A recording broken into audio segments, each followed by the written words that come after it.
நாகை அருகே இந்திய கடல் எல்லையில் அத்துமீறி நுழைந்த மியான்மர் நாட்டு மீனவர்கள் கைது செய்யப்பட்டுள்ளனர்.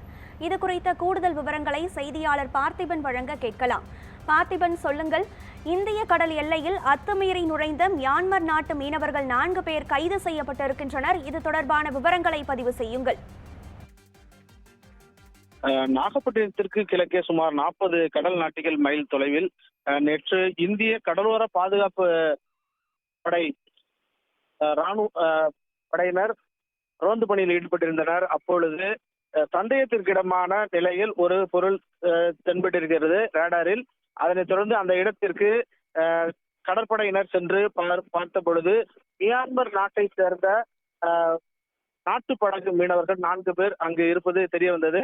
இதனையடுத்து அந்த மீனவர்களை இந்திய கடலோர பாதுகாப்பு குழுமத்தினர் கைது செய்து நாகப்பட்டினம் துறைமுகத்திற்கு கொண்டு வந்தனர். குறிப்பாக அவர்களிடம் நடத்தப்பட்ட விசாரணையில் கடந்த 18 தினங்களுக்கு முன் பர்மாவிலிருந்து, அதாவது மியான்மர் நாட்டிலிருந்து மீன்பிடிக்க வந்ததாகவும், கடல் சீற்றம் மற்றும் அலை காரணமாக அவர்கள் வந்ததாக சைகை மூலியமா தெரிவித்திருக்காரு.